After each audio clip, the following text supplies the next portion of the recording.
مرحلہ ہے کہ صاحب ایک شخص ہے اس پہ غسل واجب ہو گیا، اب وہ غسل کرنا چاہتا ہے، مسنون طریقہ اس کا کیا ہے کہ جس سے بالکل ایک عوام کو بالکل اس کا ویژن کلیئر ہو جائے کہ صاحب یہ مسنون طریقہ ہے غسل کا؟ جی میں انشاءاللہ عرض کرتا ہوں۔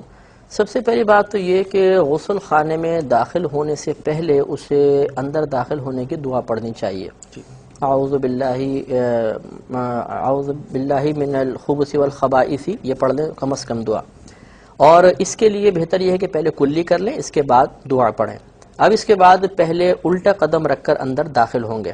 ہر وہ مقام کے جو جنات کا اثر رکھتا ہو یا گندگی کا مقام ہو اس پر الٹا قدم رکھ کر ہی داخل ہونا چاہیے۔ اندر داخل ہونے کے بعد پھر جب لباس اتاریں تو اس سے پہلے یہ تعیین کر لیں کہ کعبۃ اللہ کی سمت کیا ہے، کیونکہ جب انسان کپڑے اتار دیتا ہے تو کعبۃ اللہ کی طرف رخ کرنا اور پیٹھ کرنا دونوں چیزیں حرام ہیں، اس لیے یہ تعیین کرنا بہت ضروری ہے۔ اس کے بعد کپڑے اتارنے کے بعد بعض لوگ یہ سمجھتے ہیں کہ پاک ہونے کے لیے کلمہ پاک پڑھنا ضروری ہے۔ کتنے لوگ ہمیں بھی کال کر کے معلوم کرتے رہتے ہیں کہ کیا ہم کلمہ پڑھیں گے تبھی پاک ہوں گے یا نہیں؟ تو یہ پہلے بتا دیا کہ اللہ تعالیٰ نے پانی کو پاک کرنے والا قرار دیا ہے، اور اس کے ہمیں فرائض بھی پتہ چل گئے کہ پانی پورے بدن پر بہائیں گے تو پاکی حاصل ہوگی۔ تو کلمہ پڑھنے نہ پڑھنے سے اس کا کوئی تعلق نہیں ہے، بلکہ فقہائے اعظام نے لکھا ہے کہ جب کپڑے اتار دیے جائیں اس وقت انسان کسی قسم کا کلام نہ کرے۔ وجہ یہ ہے کہ جب انسان کپڑے اتارتا ہے تو انسان کے ساتھ جو موجود فرشتے ہوتے ہیں وہ شرم و حیا کی بنا پر اس کے پاس سے چلے جاتے ہیں۔ اب جب انسان کوئی بھی کلام کرتا ہے تو فرشتے یہ قیاس کرتے ہیں کہ شاید اس نے کپڑے پہن لیے ہیں تب یہ کلام کر رہا ہے، تو وہ واپس آتے ہیں اور ان کو اس حالت میں مرد کو دیکھ کر یا عورت کو دیکھ کر کوفت محسوس ہوتی ہے۔ تو اس لیے مطلب جب کپڑے اتار دیے جائیں تو کسی قسم کا کلام نہیں کرنا چاہیے، اور نہ یہ تصور بنائیں یا یہ ذہن کے اندر رکھیں کہ کلمہ پڑھیں گے تو پاک ہوں گے ورنہ نہیں ہوں گے، یہ غلط خیال ہے۔ اب اس کے بعد ایک احتیاط اور عرض کر دیتا ہوں کہ بعض لوگوں کے ہاں شاور وغیرہ کی سہولت نہیں ہوتی ہے تو وہ بالٹی سے نہاتے ہیں۔ جب انسان پر حالت جنابت طاری ہو تو اگر بالٹی مثال کے طور پہ موجود ہے، اس میں اگر اس نے ایک انگلی کا ناخن بھی ڈال دیا تو یہ کل پانی وضو اور غسل کے قابل نہیں رہے گا۔ اچھا جی ہاں، تو اب یہ بعض اوقات ایسا ہوتا ہے کہ سردیوں کے اندر گرم پانی کر کے رکھا، یا بالٹی کے اندر ڈبہ نیچے بیٹھ جاتا ہے بعض اوقات، اب باتھ روم میں داخل ہوئے اور وہ گرم پانی کو چیک کرنے کے لیے انگلی ڈال دی بغیر ہاتھ دھوئے، یا اس ڈبے کو نکالنے کے لیے ہاتھ ڈالا، تو کل پانی یہ مستعمل کہلاتا ہے، استعمال شدہ ہو جائے گا، اور اس سے پھر یہ غسل نہیں اتار سکتے ہیں۔ اب اگر بالفرض ایسا ہو جائے کہ انگلی ڈل جائے یا ڈبہ نکالنے کے لیے ہاتھ ڈالا تھا وہ خراب ہو گیا، اسے دوبارہ درست کرنے کا طریقہ یہ ہے کہ تھوڑا سا صاف پانی لیں جس میں ہاتھ وغیرہ نہ پڑا ہو، اور اسے ایک طرف سے ڈالنا شروع کریں۔ جب دوسری طرف سے پانی بہے گا تو یہ کل کا کل پانی دوبارہ غسل کے قابل ہو جائے گا۔ تو یہ احتیاط بھی رکھیں۔ یہی ضمن ایک بات اور عرض کر دیتا ہوں۔ بہانے کا جو مقصد آپ کا ہے کہ وہ بالٹی پھر پوری ہمیں خالی کرنی ہوگی؟ نہیں، پوری نہیں کرنی، بس ایک طرف سے ڈالیں، جیسے ہی تھوڑا سا چلے گا یہ کل پانی استعمال کے قابل ہو جائے گا۔ ٹھیک ہے۔ مسئلہ یہ ہوتا ہے کہ جو جاری پانی ہوتا ہے، جاری اسے کہتے ہیں کہ اس میں آپ تنکا رکھ دیں تو وہ تنکے کو بہا کر لے جائے۔ جاری پانی کا حکم یہ ہوتا ہے کہ اگر اس میں کوئی جنوبی یا بے وضو شخص انگلی ڈال دے تو وہ مستعمل نہیں ہوتا، استعمال کے قابل نہیں ہوتا، یعنی استعمال شدہ نہیں کہلاتا، اس سے وضو بھی کر سکتے ہیں، غسل بھی کر سکتے ہیں۔ تو اب یہ بالٹی میں جب ہاتھ ڈالا تو یہ مستعمل ہو گیا، یعنی استعمال شدہ ہو گیا۔ اب ہم اس کو جاری پانی بنائیں گے۔ جب یہ جاری پانی بنے گا تو وہ جاری پانی کا حکم لے لے گا کہ جاری پانی جو ہے وہ استعمال شدہ نہیں ہوتا، یعنی اس میں انگلی ڈال بھی دیں تو اس کو کوئی فرق نہیں پڑتا۔ تو ایک طرف سے پانی ڈال لیں گے، جیسے پانی جاری ہوگا دوبارہ استعمال کے قابل ہو جائے گا۔ تو ضمن میں عرض کر رہا تھا کہ بعض اوقات ایسا ہوتا ہے کہ ہم غسل کر رہے ہوتے ہیں اور غسل کی چھینٹیں بالٹی میں چلی جاتی ہیں۔ تو اس پہ سوال ہوتا ہے کہ کیا یہ جو چھینٹیں گئی ہیں اس کی وجہ سے پانی ناپاک ہو گیا؟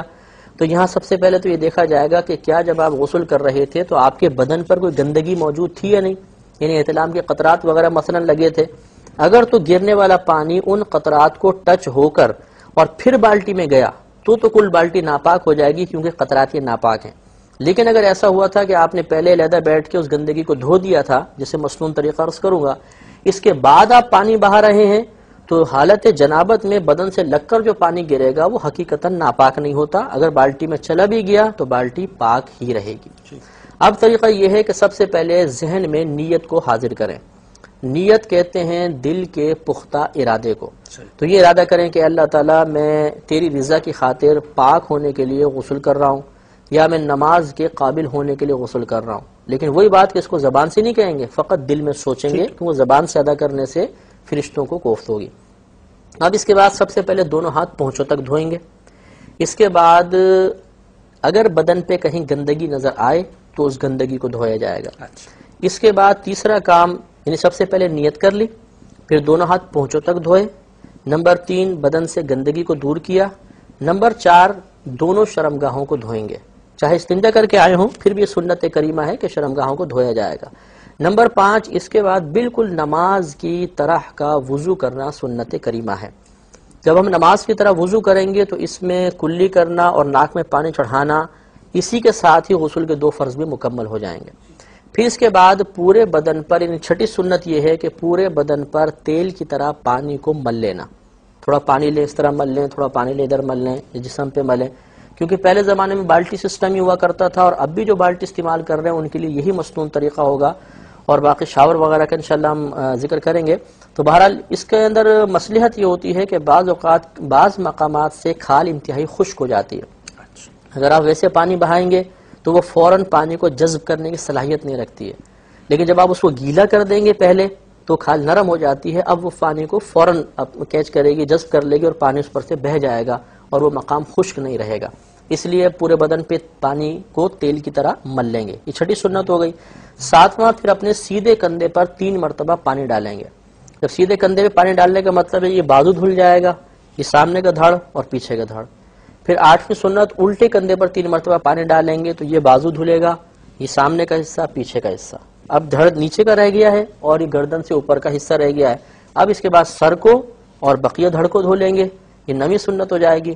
اور 10ویں سنت ہے کہ پانی ڈالتے ہوئے بدن کو ملتے جانا، یعنی ترتیب سے پھر ایک دفعہ میں سنت عرض کر دیتا ہوں کہ نمبر 1 نیت کرنا، نمبر 2 اپنے بدن سے دونوں ہاتھوں کو پونچھوں تک دھونا، نمبر 3 اپنے بدن سے گندگی کو دور کرنا، نمبر 4 دونوں شرمگاہوں کو دھونا، نمبر 5 نماز کی طرح کا وضو کرنا، نمبر 6 بدن پر تیل کی طرح پانی کا مل لینا، نمبر 7 سیدھے کندھے پہ پانی ڈالنا، نمبر 8 الٹے کندھے پہ پانی ڈالنا، نمبر 9 پورے دھڑ پر پانی بہانا، اور نمبر 10 پانی بہاتے ہوئے بدن کو ملتے جانا۔ ٹھیک ہے۔ اس کے بعد اگر تولیہ سے پہنچنا چاہیں تو ہلکا سا بدن خشک کر کے اور کپڑے پہن کے باہر تشریف لے آئیں۔ اچھا ایک بات فرمائیے، یہ جو سنتیں آپ نے ساری بیان کی ہیں، اب ایک سوال بڑا امپورٹنٹ یہ پیدا ہوتا ہے کہ صاحب اگر گھر میں شاور ہے یا نہر ہے قریب یا سمندر ہے تو یہ تمام سنتیں کیا سمندر میں یا نہر میں شاور کے ذریعے سے پوری ہو سکتی ہیں؟ جی ہاں، فقہاء اسلام نے ارشاد فرمایا کہ اگر بالفرض کوئی شخص نہر میں نہائے یا سمندر کے اندر نہائے،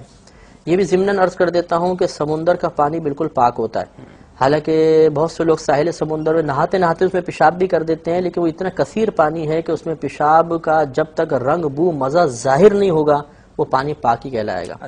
لہذا اگر کوئی حالت جنابت میں سمندر میں غوطہ لگائے اور پھر اسی پانی سے کسی پانی سے غرغرہ اور ناک میں پانی بھی چڑھا لے تو اس کا غسل مکمل ہو جائے گا۔ تو اب فقہاء اسلام نے یہ لکھا ہے کہ شاور سے نہاتے ہوئے یا نہر یا سمندر میں نہا کے اگر آدمی پورا بدن اندر لے گیا تو اس کی تمام سنتیں خود بخود پوری ہو جائیں گی۔ ٹھیک، اچھا یہ تو بڑا امپورٹنٹ سوال ہو گیا۔ ایک بات اور بڑی خاص ہے کہ غسل کرتے ہوئے کن کن مقامات کا خاص طور پر ہمیں خیال رکھنا چاہیے؟ جی ہاں، مردوں کے لیے جیسے کہ ہمارے نبی کریم صلی اللہ علیہ وسلم نے واضح فرما دیا کہ ایک بال بھی اگر سوکھا رہ گیا تو جہنم میں اس طرح کیا جائے گا، یعنی عذاب دیا جائے گا۔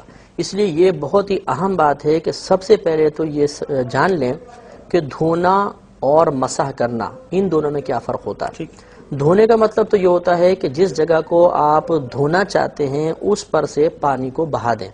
مثلا آپ یہ پانی لیں، اس کو چہرے پر ڈالیں، یہ بہہ گیا تو دھونا کہلائے گا۔ اور مسح کا مطلب ہوتا ہے کہ سوکھی جگہ پر فقط تری کا پہنچا دینا، چاہے پانی بہے نہ بہے، تھوڑا سا پانی لے گرا دیں، اب اس کو پھیر دیں، یہ مسح کرنا ہے۔ تو ہمارے نبی کریم صلی اللہ علیہ وسلم نے پورے بدن کو دھونے کا حکم ارشاد فرمایا ہے، مسح کا نہیں۔ تو بہت امپورٹنٹ بات یہ ہے کہ پورے بدن پر پانی بہائیں گے۔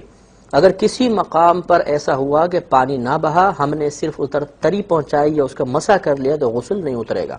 اس اعتبار سے احتیاطیں چند ہوتی ہیں، مثال کے طور پر جیسے کانوں پر بال آ جاتے ہیں اور خاص طور پہ خشک بال اگر ہوں، تیل وغیرہ نہ لگا ہو، تو اگر آپ پانی ڈالیں گے تو فوراً یہ جذب نہیں کرتے ہیں، تو اس لیے کان ذرا نیچے کر کے یہاں پانی بہائیں گے تاکہ ایسا نہ ہو بالوں کی وجہ سے پانی نہ پہنچ پائے۔ کان کے اندر یعنی سوراخ کے اندر نہیں ڈالنا ہے، لیکن جتنی یہ جو ساخت ہے کان کی، دیکھیے کتنی عجیب و غریب ساخت ہے، اگر اوپر سے بہائیں گے تو پانی اس کے اندر نہیں چڑھے گا. تو ہو سکتا ہے ہم پانی میں بہائیں, یہاں پانی نہ پہنچے اور خالی انگلی پھیر کے اس کو مسح کر لیں تو یہ غسل نہیں اترے گا. اس لیے بلا خوف و خطر کان اس طرح ٹیڑھا کر کے اس میں پانی ڈال دیں تو وہ دماغ میں نہیں گھسے گا, تھوڑا یوں کریں گے تو نکل جائے گا, کیونکہ یہاں دماغ اور کان کے درمیان کوئی راستہ نہیں ہوتا, روٹ نہیں ہوتا. تو اس کو اس طرح کر لیں. اس کے علاوہ گردن اور یہ تھوڑی کے ملنے کے جو مقام ہیں, اگر یوں ہم رکھیں گے اس طرح نہا رہے ہیں تو اس کے بیچ میں پانی چڑھے گا نہیں, شاید گیلا پن پہنچ جائے لیکن بہنے کی سنت پوری نہیں ہوگی یا فرض پورا نہیں ہوگا, اس لیے گردن ٹیڑھی کر کے یہاں پانی بہائیں, ادھر پانی بہائیں. اس طرح بغل کے نیچے کبھی بھی پانی نہیں بہ سکتا. اگر آپ اوپر سے ڈالتے رہیں یا شاور سے نہائیں, جب تک آپ ہاتھ نہیں اٹھا کے ادھر پانی نہیں بہائیں گے پانی نہیں پہنچے گا. اب ہو سکتا ہے ہم شاور سے بھی بالفرض نہا رہے ہیں, پانی یہاں گر رہا ہے, یہاں خالی ہاتھ پھیر لیا تو یہ مسا ہوا, دھلا نہیں, تو غسل نہیں اترے گا. اسی طرح ناف کا سوراخ یہ بعض اوقات بہت گہرا ہوتا ہے, تو جتنا اس کا ظاہری حصہ نظر آ رہا ہے اس پہ پانی کا بہانا ضروری ہوتا ہے. اس کے لیے طریقہ یہ اختیار کریں کہ پانی جیسے یہ آ رہا ہے تو ناف کے نیچے یوں ہاتھ رکھ لیں, رکھیں گے تو پانی جمع ہوگا تو ناف کے اندر تمام جگہ پہ پانی پہنچ جائے گا. پھر اس کو ہٹا لیں. اس طرح اگر بیٹھ کے بالفرض نہ آ رہے ہیں تو یہ جیسے ہمارا گھٹنا ہے اس کے بالکل نیچے کی جگہ یہ ایسی ہوتی ہے کہ یوں مل جاتی ہے, ران اور پنڈلی کا حصہ یوں مل جاتا ہے آپس کے اندر. تو اب اگر ادھر ہم نے پانی ڈالا اور ادھر پانی نہیں گیا, خالی ہاتھ پھیر لیا تو مسا ہوگا. اس لیے تھوڑا پاؤں ٹیڑھا کر کے گھٹنے کے نیچے بھی پانی ڈالیں گے, اس طرح الٹے گھٹنے پر ڈالیں گے. اسی طرح اگر بیٹھ کر نہا رہے ہیں تو سرین وغیرہ کے اوپر اچھی طریقے سے پانی کو بہارنا ہوگا. اور تلوے ہاں تلوے تو خیر غسل جب ہم وضو کریں گے نا تو اس میں تلوے خود بخود دھل جائیں گے کیونکہ پورا پیر دھونا ہوگا, لیکن بالفرض اگر وضو نہیں کیا تو پھر تلووں کو خاص طور پہ دھونا ہوگا. اچھا ہاں, یہ بڑا ایک اچھا سوال آ گیا آپ کی گفتگو سے کہ فرض کیجئے کہ اگر ایک شخص ہے وہ وضو نہیں کرتا غسل سے پہلے اور غسل کرتا ہے پھر وضو کرتا ہے, تو کیا یہ طریقہ کار اس کا صحیح ہوگا؟ مطلب خلاف سنت ہو جائے گا. خلاف سنت. جی ہاں, اس کو چاہیے تھا کہ اسی ترتیب کے ساتھ وضو کرتا ہے, پہلے جو ہے وضو کرتا پھر غسل کرتا. اچھا ایک بات اور فرمائیے کہ آپ نے کان میں پانی ڈالنے کی بات کی, بہت سے لوگوں کے کان میں جو ہے پرابلم ہوا کرتا ہے کہ جی وہ ایک عجیب پٹاخے بجا کرتے ہیں کیونکہ ان کے کان میں ان کو تکلیف بھی ہوتی ہے. اب وہ بیچارے اگر کان میں پانی ڈالیں گے تو ان کو یہ شائبہ ہوتا ہے کہ صاحب مزید جو ہے تکلیف کان میں بڑھ جائے گی, تو ان کو پھر کیا کرنا چاہیے؟ اگر واقعی ایسی تکلیف ہے تو اس میں طریقہ یہ ہے کان اس طرح کر کے نا ہاتھ صرف تھوڑا یوں کر لیں, یعنی ہاتھ میں پانی لے کر تھوڑا سا اس طرح کان کے قریب لا کے کان کو اس کے اوپر کریں گے تو یہ اندر نہیں چڑھے گا بلکہ کان کی جتنی یہ جو ٹیڑھی میڑھی ساخت ہے اس کو گیلا کر دے گا. تو کم از کم اتنا کرنا چاہیے. یعنی باہر جو ہے پانی آنا ضروری ہے, جی اندر بالکل جو ہے کان کے سوراخ کے اندر کا دھونا ضروری نہیں ہوتا, وہ تو میں نے ویسے احتیاطاً عرض کیا ہے. باقی مطلب جتنا باہر کا حصہ یہ جو ہے اس خارجی حصے کو پورے کو دھونا ضروری ہوتا ہے. اچھا ایک بات فرمائیے, چونکہ بات ہوئی تھی کہ ایک بال جو ہے وہ غسل میں جو ہے دھلنا چاہیے. اب مسئلہ یہ ہے کہ ایک شخص بیمار ہے اور بیماری اس حد تک ہے اس کو کہ اس کے سر میں کوئی زخم یا کوئی ایسی بات ہے اور وہ پانی جو ہے سر سے نہیں بہا سکتا, تو اس صورت میں بیچارہ کیا کرے گا؟ جی وہ عرض کرتا ہوں. اور ایک احتیاط خواتین کے بارے میں ضروری ہے کہ اگر ڈھلکی ہوئی پستان ہو کسی خاتون کی تو پستان اٹھا کے اس کے نیچے پانی بہانا ضروری ہے, یہ فرض ہے. اگر نہیں کریں گے احتیاط تو غسل ان کا نہیں اترے گا, یہ لازم یاد رکھیں. اب اگر بالفعل کسی کے سر میں واقعی ایسی کوئی بیماری ہے جیسے نزلہ ہو جاتا ہے, بعض اوقات آشوب چشم ہے اور سر پہ پانی ڈالنے کی وجہ سے مرض کے بڑھنے کا اندیشہ ہے, ایسی صورت میں فقہائے عظام نے لکھا ہے کہ گردن کے نیچے سے پورا بدن دھو لیں اور پورے سر کا مسح کر لیں, خالی گیلا ہاتھ کر کے پورے سر پہ پھیر لیں تو اس کا غسل مکمل ہو جائے گا. اب جب یہ حالت صحت میں آ جائے تو اس حصے کو بھی دھو لیں تو انشاءاللہ غسل مکمل ہوگا. اعوذ باللہ من الشیطان الرجیم, بسم اللہ الرحمن الرحیم.